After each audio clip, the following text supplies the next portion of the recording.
Welcome to the Great Detectives of Old Time Radio. From Boise, Idaho, this is your host, Adam Graham.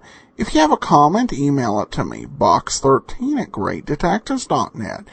Give us a call, 208-991-4783, and fill out our listener survey, survey.greatdetectives.net. Well, today's episode is brought to you by the financial support of our listeners. Thank you so much for all of your support. Here now is today's episode of The Fat Man. Murder is the Medium. When your stomach's upset, don't add to the upset. Take soothing Pepto-Bismol and feel good again. There he goes, into that drugstore. He's stepping on the scale. Weight, 239 pounds. Fortune, danger. Who is it? The Fat Man.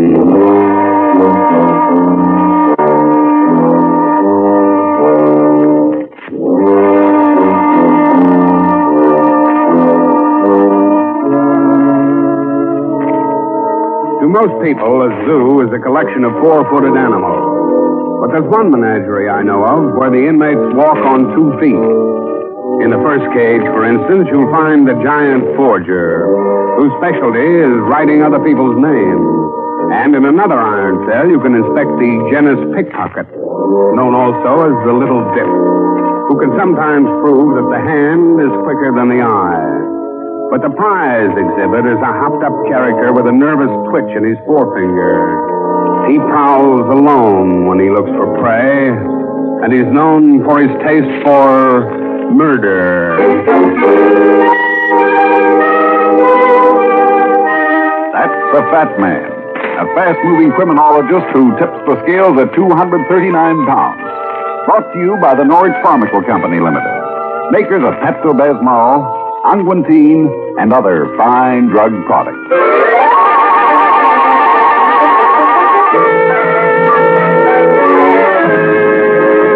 When you overeat or eat too fast, you're looking for trouble with your digestion. That's no time to add to the upset. Instead, try a better way, a gentle way. Take soothing Pepto-Bismol. Yes, when you're bothered by heartburn, nervous indigestion, or other common digestive disturbances, Pepto-Bismol promptly helps to calm and quiet the upset. It settles and sweetens it. You feel good again. Next time you eat too much or too fast, you can do something for that uneasy, uncomfortable feeling. Try soothing Pepto-Bismol. That's right. When your stomach's upset, don't add to the upset. Take soothing Pepto-Bismol and feel good again.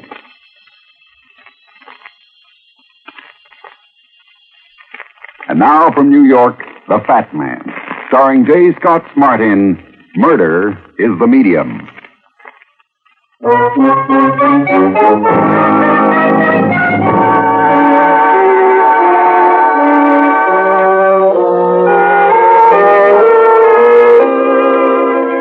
Reynards, Oscar and Harriet, were a typical suburban pair, except that Oscar was 6 or 8 years younger than his over-upholstered spouse. He was a neat little guy in a seersucker suit, while Mrs. Reynard looked like the vice president in charge of production for the Hillsdale Sewing Circle. I'm Mrs. Harriet Reynard, Mr. Runyon, and this is my husband, Oscar. My second husband, that is. My first husband, Melvin, was supposed to have died 2 years ago. Isn't it official yet? Of course, Mr. Runyon, but Harriet has the notion... Oscar, you promised to let me tell it to Mr. Runyon in my own way. I'm sorry, my dear. What's the story, Mrs. Raynard? About 4 weeks ago, Oscar and I happened to wander into a rug shop on the Lower West Side. After we looked at the owner's wares, he invited us into a back room to meet his wife. An attractive woman, Mr. Runyon, with an interesting face. We were told that she had occult powers and could bring the dead back to life. Then he asked us if we wanted to attend a manifestation. You mean a seance? He didn't call it a seance, but I suppose that's what it was. At any rate, we returned that evening, just out of curiosity, and I spoke to my dear departed husband. Now, Harriet. It's true, Oscar, you were there. It was Melvin's voice, and I saw his face light up in the dark right in front of me. I'll admit she's right, Mr. Runyon. Oscar thought it was some kind of a trick and asked me not to go there again, but I couldn't resist, and I went by myself without his knowledge. I saw Melvin again. He seemed to be sitting in an office, dictating a letter to a stenographer. How was business? What? Skip it. Go on, Mrs. Raynard. Well, on this second visit, I received a message from Melvin, asking for a little money to tide him over. I couldn't refuse Mr. Runyon and live with my conscience. After all, it was Melvin's money I inherited, and besides... How much did he ask you for? $500. Can you imagine that? And Harriet was fool enough to give it to them. Oscar. It wasn't much, Mr. Runyon, and neither was the $1,500 he asked for later. But now, I'm beginning to think I may have made a mistake. Mm-hmm. The last time I went there, on Wednesday night, I was told that Melvin was bankrupt, and he needed $20,000 in a hurry. That was when I decided I ought to have some outside advice. You still think you spoke to your first husband? I wouldn't have accepted Melvin's voice alone as final proof, but I saw him, Mr. Runyon, right in front of me, and I wouldn't mistake the face of a man I'd been married to for 15 years. When's your next rendezvous with Melvin, Mrs. Raynard? Today at 6. Is that when you're supposed to shell out with the 20 grand? I was told to bring it all in cash. Have you made the withdrawal? Not yet, but I have $500 in my bag. Let's have that. In advance? Isn't that unusual, Mr. Runyon? Now keep your shirt on. I'm not in that much of a hurry for a fee. Here you are. 5 $100 bills. Good. Now, just a minute. What are you doing, Mr. Runyon? Marking these bills. All right, Mrs. Raynard. Put them back in your bag and hand them to the medium when you see her. Then leave the rest to me. Just what do you intend to do? Communicate with the spirit world, Oscar, and get a receipt from Melvin for Mrs. Raynard's dough.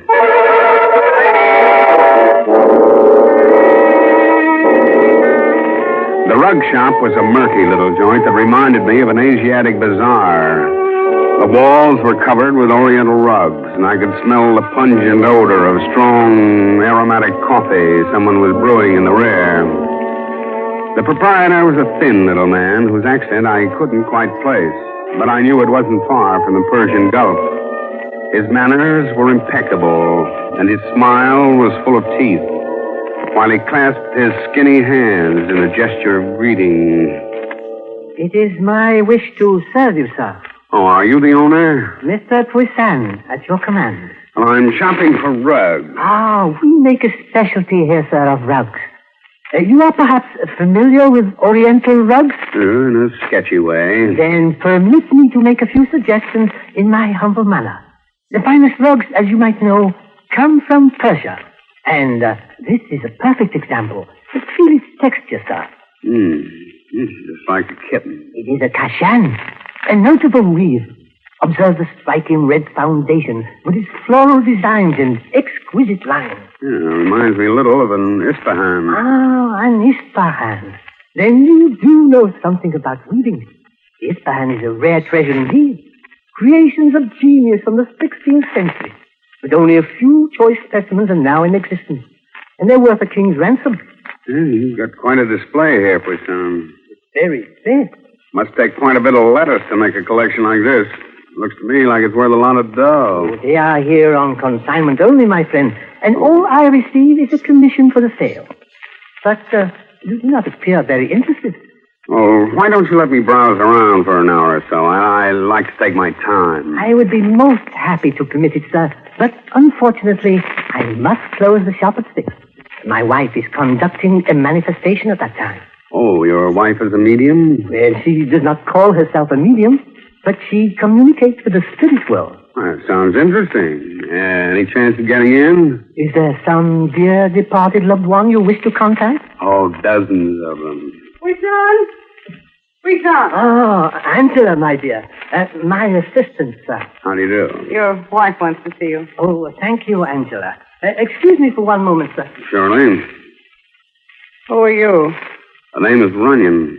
What are you doing here? Shopping. You're not looking for rugs. You're looking for trouble. Well, buy that too, if necessary.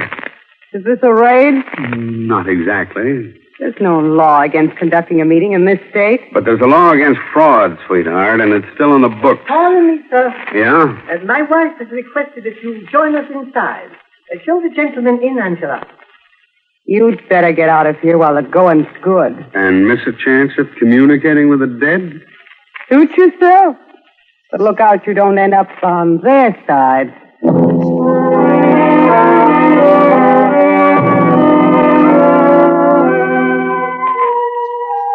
She led me to a room in the back that was windowless and smelled as stuffy as a tomb.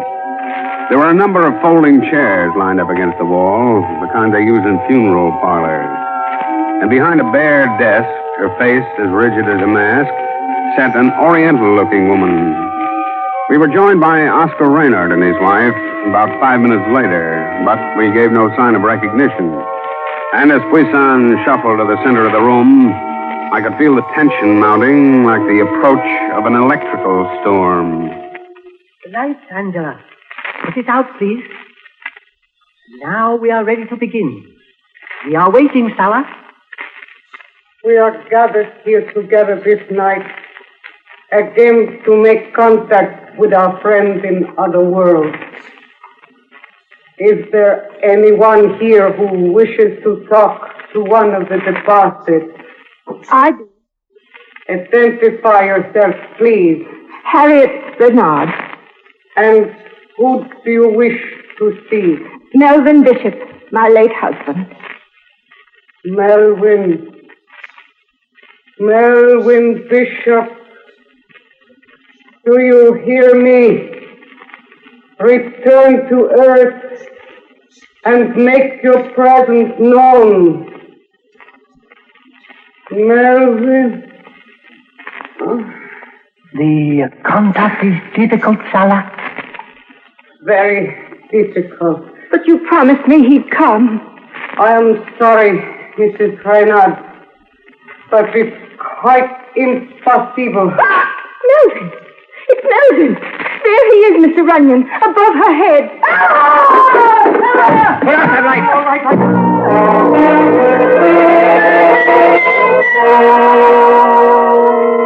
It happened so fast, I didn't have a chance to make a move. The face of a man of 60 appeared behind the medium, hazily at first, then much clearer, like solidifying smoke. The next thing I knew, someone brushed past me quickly, and I heard the door open and close as I groped for the light. But Oscar beat me to it. And when the light went on, I saw him standing near the switch, while his wife had passed out completely in her chair. Harriet, she's fainted. She'll be all right. Looks as though the rest of the party decided to call it a day. Saw him. It was Melvin. Now you know that I was right. I'll show you what you saw, Mrs. Reynard. Over to this wall. What is it, Mr. Runyon? Look. Why, there's a hole in the wall. Covered over with transparent paper. And there's a camera inside the hole, worked by remote control.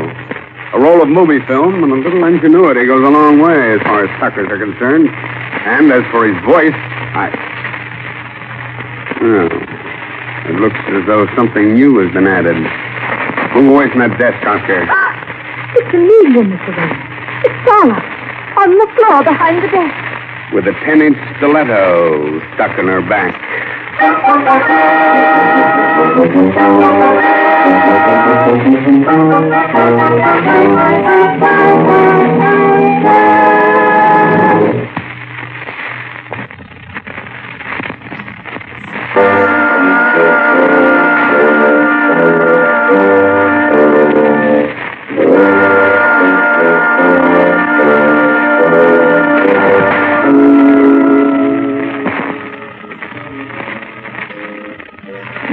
let's catch up with the Fat Man.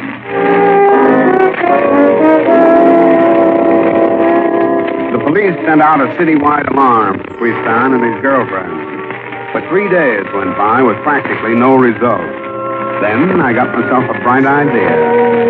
I put an ad in all the papers that must have read like a winning lottery number to a rug dealer, because I offered to sell a genuine Isfahan for exactly $100. I listed my phone, address, and my apartment number, but I didn't include my name. And for a day or so, I was flooded with fancy offers. I just about figured that Puisan was wise to the gag when I got another call. And as I put on my best international accent, I recognized Puisan's dulcet tones at the other end of the wire. Hello? Yes? I am calling in regard to an advertisement in the paper.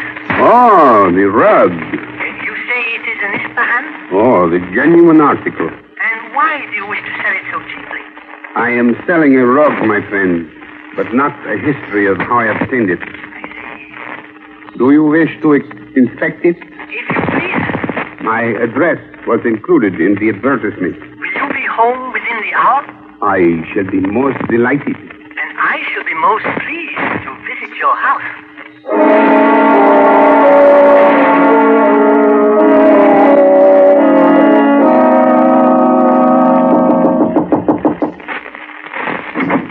Mr. Runyon. Hello, Puisan. Come in. Come in. Make yourself at home. But the name downstairs in the mailbox, it was perfect. Don't tell anybody, but he's the guy who sells me my towels. This was a trick. And a pretty obvious one. I didn't think you were dumb enough to fall. Now, just raise your hands above your shoulders, sweetheart, like a good little man. But I have no weapons, if that's what you are looking for. No extra stilettos to spare? You think I killed Salah? Oh, no, of course you didn't. She died of a heavy cold. But I didn't even know what had happened in that room until I read it in the papers, Mr. Runyon. I swear that is the truth. Then what was your hurry to scram out? And don't tell me you had a date with your dentist. I was pulled out. By one of Salah's ghosts? By Angela. Incidentally, where is she? Angela? Now, don't stall, Puisan. I'm way ahead of you. I don't know where she has gone. That sounds very convincing. Okay, try this one. How did you get a hold of that film of Melvin Bishop? What film? Oh, brother. Now we're really getting cagey. No, nothing about the film. Or a camera. And how about those old dictaphone records you used? Don't tell me Melvin made them after he was buried. Oh, you are trying to confuse me. I don't know what you mean, Mr. Runyon. Okay, I'll explain it to you in a different way. Up to now, all you faced was a fraud rap. You might have gotten a year or two in the clink, or even a suspended sentence for a first offense. But homicide is a different story. But I didn't murder her, Mr. Runyon.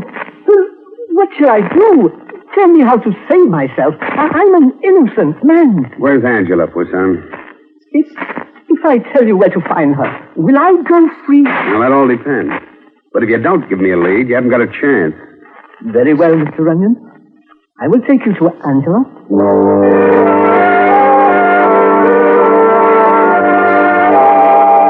We got into my car and drove downtown to a section near Greenwich Village. Then parked near one of those gypsy hangouts converted from an empty store. The phrenologist's skull was pictured in the window along with a giant human hand.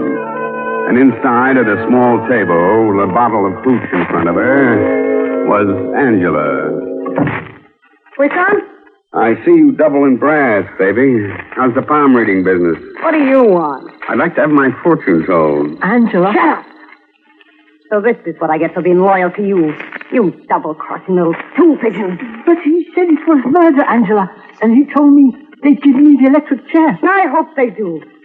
I hope you sit there, Puisan, and fry. Maybe you'll be sitting on his lap, sweetheart. You've got nothing on me. I didn't kill Salah. Why should I? Because you hated her. Why, you lying little...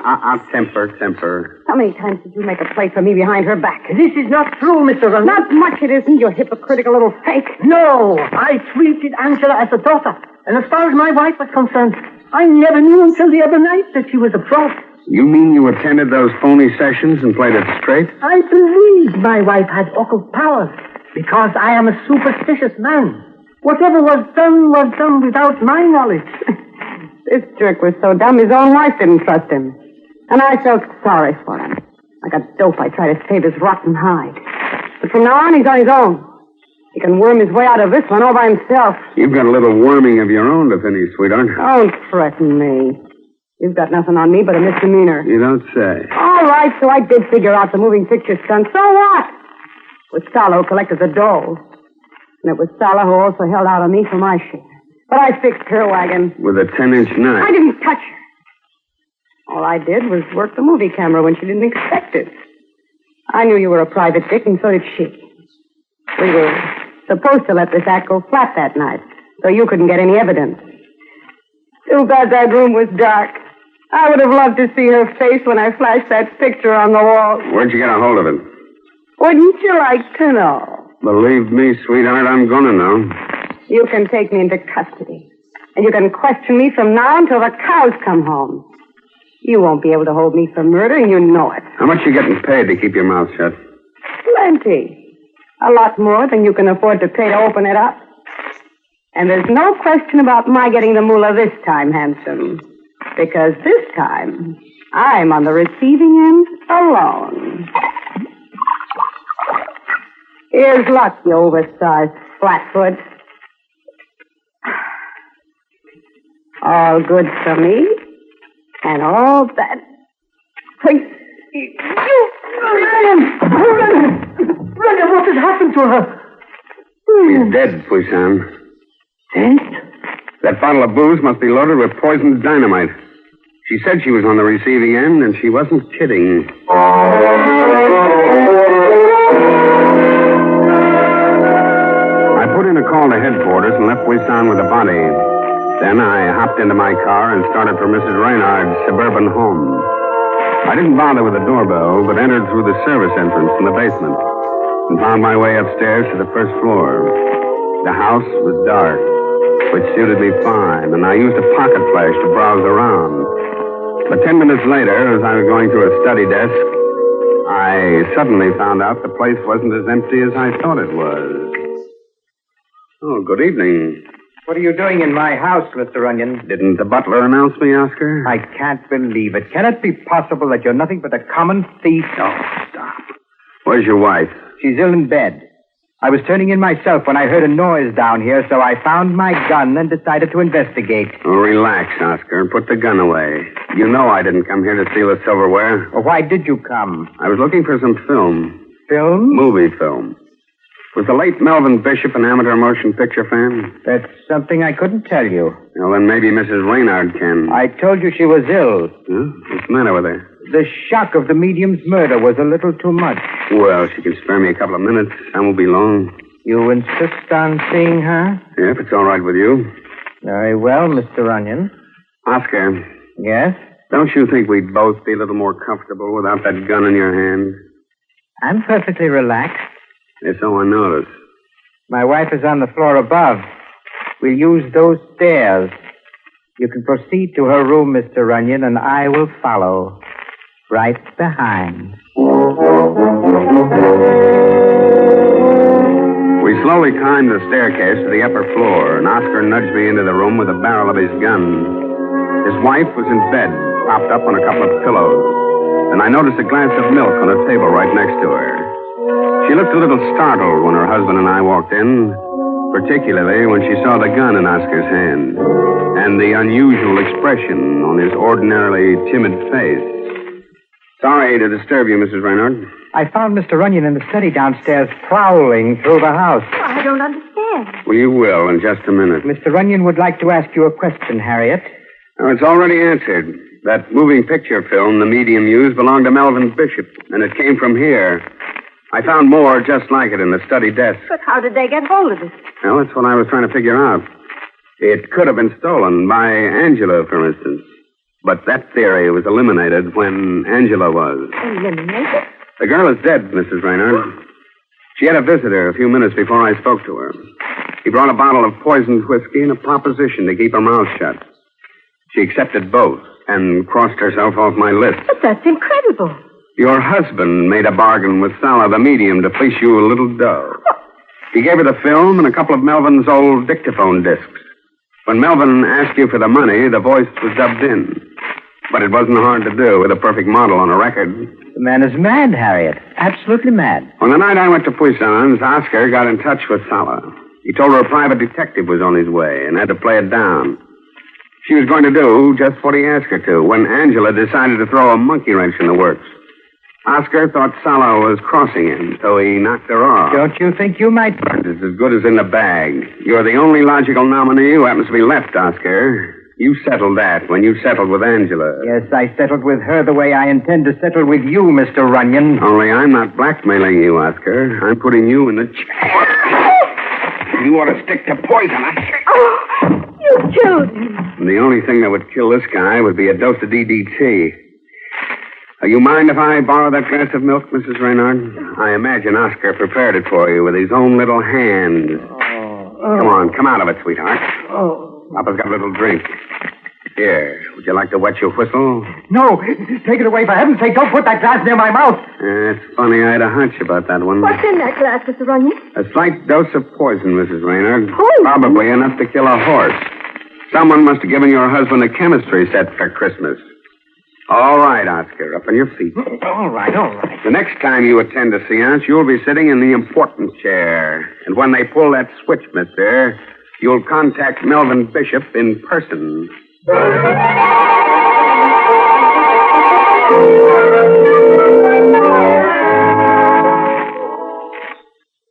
Before you go to bed tonight, look in your medicine cabinet. See if you have a bottle of Pepto-Bismol. If you haven't, make a note to stop in at your druggist tomorrow morning. With Pepto-Bismol on hand, you're ready to help relieve the distress of acid indigestion, heartburn, or that uneasy upset feeling that follows overeating. Anybody can take Pepto-Bismol anytime. Pepto-Bismol contains no sugar. If you haven't yet tried Pepto-Bismol, ask your druggist. So remember, when your stomach's upset, don't add to the upset. Take soothing Pepto-Bismol and feel good again.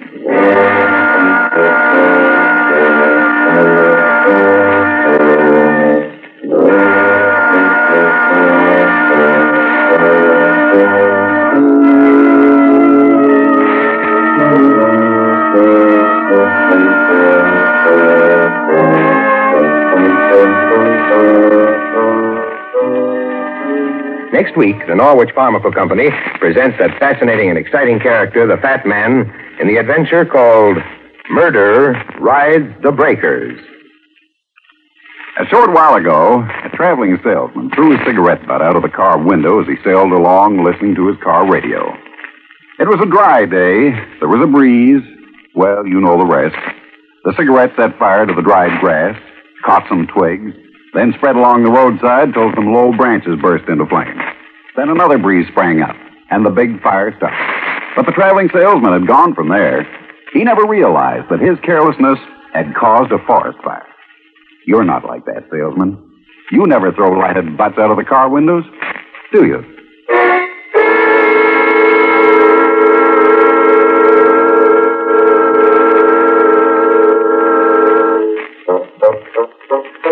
The Fat Man is brought to Canadian listeners by the Norwich Pharmaceutical Company Limited, Toronto, Canada.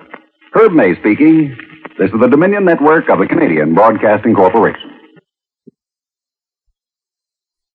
Welcome back. Well, we once again hear something a little bit different here. I should note that this episode was originally broadcast July 22nd, 1949, and it's the last of the 1940s episodes of The Fat Man we have available to us. And of course, this was actually, this particular recording was originally broadcast in Canada. Now, you may wonder what the Dominion Network was. The Dominion Network was a second network of the Canadian Broadcasting Company. There were a bunch of independent stations that private affiliates. They wanted to start their own radio network so they could carry some American programming, and they were turned down by the government. But there really was a demand and a need for that sort of network. And so the CBC, kind of afraid that eventually they might get their way, the Dominion Network was established. And during the evening, the Dominion Network, they tended to run lighter programs, and American programs in particular. During the daytime, there wasn't any particular programs, so they could purchase. So affiliate owners could go ahead and purchase purchase programs and syndicate things, do local shows. A whole lot of choice there, and then it eventually did break up. The network did in 1962, but thanks to them, we have an episode of The Fat Man. It's somewhat unique because there were actually only 34 privately owned networks, so less opportunity for transcription disc to exist. But I think it does say something about The Fat Man that it did end up being picked up in Canada. Its U.S. popularity and quality were enough to make it in demand up there. All right, well, that will do it. We'll see you next week with another episode of The Fat Man. Join us tomorrow for Let George Do It. In the meanwhile, rate us on iTunes. Follow us on Twitter at Radio Detectives and call us 208-991-4783. From Boise, Idaho, this is your host, Adam Graham, signing off.